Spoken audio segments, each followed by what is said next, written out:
Ivan හැමෝටම අද අපි කතා කරන්නේ සිද්ධි අධ්‍යයන ප්‍රශ්න පත්‍රයට ඉතාම වැදගත් මාතෘකාවක් පිළිබඳව.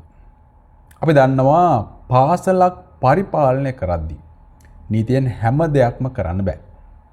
පාසල කිසිම ගැටලුවක් නැතුව පවත්වාගෙන යෑමේ හැකියාව නීතියට තියෙනවා. හැබැයි පාසල ඉතා සාර්ථකත්වයට පත් කරගන්න නම් මානව සම්පත ස්ව කැමැත්තෙන් වැඩ කරන තත්වයට ආසාාවෙන් වැඩ කරන තත්වයට පත් කළ යුතුයි. එතමයි පාසලේ දියුණුව. අපේ පාසලෙන් බලාපොරොත්තු වෙන්නේ පාසලේ මානව සම්පත ඉතා සාර්ථක මට්ටමකට පත් කරන එක. නීති තියෙන්නේ යම් වැරද්දක් නිවැරදි කරන්න පමණයි. හැබැයි යම් ජයග්‍රහණයක් ලබන්න නම් ඒ මානව සම්පත අපි ඔවුන් විසින්ම ස්ව කැමැත්තෙන් ඉතා ආසාවෙන් කරන මට්ටමට පත් කරන්න ඕන. ඒක කළ හැක්කේ මානසීය ප්‍රවේශයෙන් පමණයි. මානසීය ප්‍රවේශයේදී ඊටාම වැදගත් ක්‍රමයක් තමයි අභිප්‍රේරණය කියලා කියන්නේ. ඒ නිසා සිද්ධි අධ්‍යයන ප්‍රශ්නවලදී වුණත් බලාපොරොත්තු වෙන්නේ අපේක්ෂකයෙක්ගෙන් නීතිය නිවැරදිව ක්‍රියාත්මක කරනවා වගේම මේ මානව සම්පත ඵලදායි මානව සම්පතක් බවට පත් කරන මානසීය ප්‍රවේශය කුමක්ද කියලා බලන්න.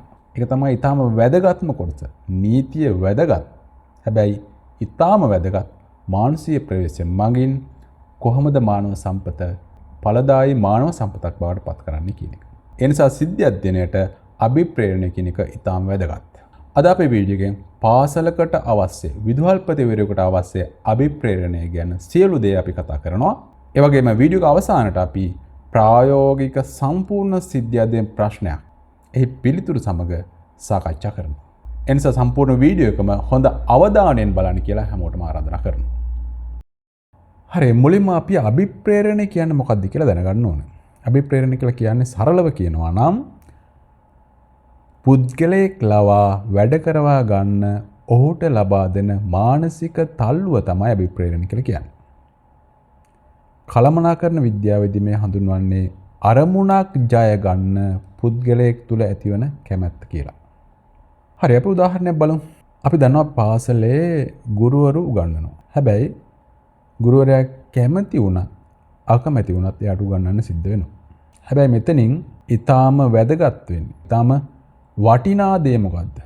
කැමැත්තෙන් උගන්වන එකද අකමැත්තෙන් උගන්වන එකද? කැමැත්තෙන් උගන්වද්දී, ආසාවෙන් උගන්වද්දී, ළමයිට ආදරෙන් උගන්වද්දී ලැබෙන ප්‍රතිඵලයයි අකමැත්තෙන් උගන්වද්දී ලැබෙන ප්‍රතිඵලය අතර ලොකු පරස්පර භාවයක් තියෙනවා.